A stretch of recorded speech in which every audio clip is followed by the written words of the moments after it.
Hi guys, in today's video I'm going to show you a one light setup with the Hannah using a red backdrop to give you an easy and simple fashion lighting setup. So what we've got today is a large Octobox. We've got Hannah also dressed in red as well. And we've also got two poly boards showing the white side. So what's going to happen is this is going to act like a second light for us, reflecting the light back. So if I just take a picture very quickly now.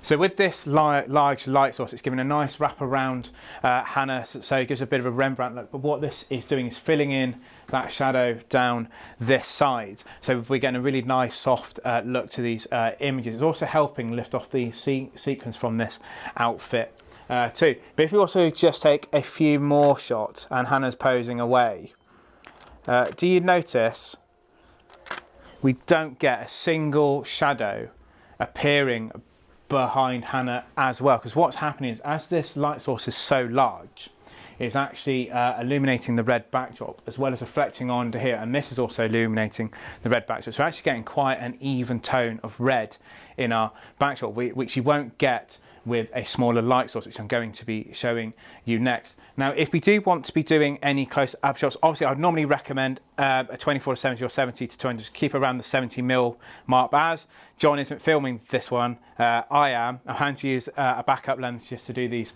photos. So this is a 50mm lens, so I'm just having to zoom in a little bit as well. Now, the reason for using a polyboard is, let's say you are just having a one light setup and you've got a white wall here, you can use that to bounce light back. Now, I'm going to show you what the light setup will be like without these white boards, and then I'm going to put a smaller Octobox on as well. Can you see we get more of a shadow now down this side, and we can even see just from the modelling bulb on this light that this side of the backdrop is going to be way darker as well. Now, this will be fine if you want a bit of a moodier look, but if you do want to be getting a more softer look, I would recommend those boards in place. Now, if you want to go further back, if you do want to, we want to turn this around a little bit more, which is quite commonly happens. Can you now see that shadow appearing behind Hannah as well? So if we now do a couple more shots there, that you can now see a shadow slightly appearing down this side, and that's something we didn't actually want in these photos. Now, what we are going to be doing, I'm going to swap the Octobox round for a smaller one, so it's going to be a smaller light, so it's going to put the boards back in place, so then you can make a comparison about a small light and a large light for these. But what you will also find is you may not be able to have a light as big as this. I want to make it more representative of what you may have in your own studio or in wherever is available to you. So I've just put the polyboards or V-Flats back in place. We've also got our 90cm Octobox. Now, as it's a smaller light source, you are going to get a bit more of a shadow because the spread of light isn't going to be as great. So we're just going to take a couple of pictures, the exact same settings, and we're going to see what the difference is. Okay. So as you can see, with this smaller light source, we now get a lot more of a shadow down the side of Hannah. Now, as this is a smaller light source, that is to be expected, because that other Octobox was really wrapping around Hannah. It was a larger light source, it was a bigger spread of light, so it was hitting these polyboards and filling a lot more light in. But what you can do, if you want, is move these polyboards a lot closer in. So we've moved these polyboards a lot closer. So can you see already that shadow's a lot lighter already? Because as the light source is closer to these boards, it's bouncing a lot more light back. So if we just do a couple of shots just to compare. There we go. You will now actually see a lot more of a lighter shadow appearing. And what you'll also find as well, the red backdrop has also stayed consistently the red, so it's not fading away to a darker tone. So I've now put a grid on, and if you're unfamiliar with grids, what this does is focus the beam of light. So the spread from the edge of here will be more direct than going away from us. So I'm just going to turn this back towards Hannah, and already I can see much more of a shadow there already. But what you may get is a bit more of a moodier effect appearing on those images. Yeah, so can you see how drastically different it is? The red you can barely actually see. It's more of a darker, what's dark red called? It's burgundy.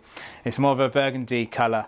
But what has actually done, it's concentrated the lights. It's actually picking up the sequins a lot more as well. So what I'm going to do, just to kind of finish off this, is I'm going to angle this a little bit differently, just to try and see if we can make Hannah pop. Keep that moody red just for a moment, and try and get the sequins showing a little bit more. Yeah.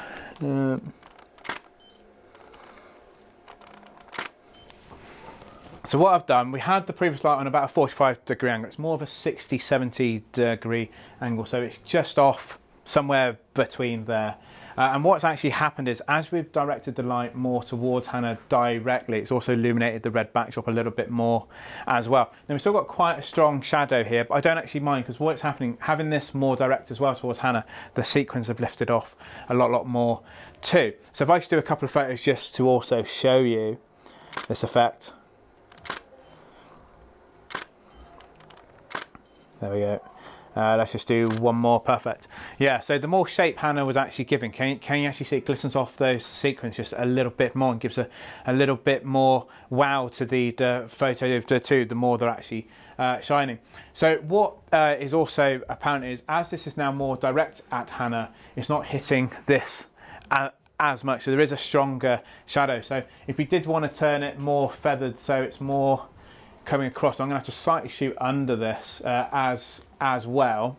We're just going to see if we're going to get a bit more of a softer shadow as well showing.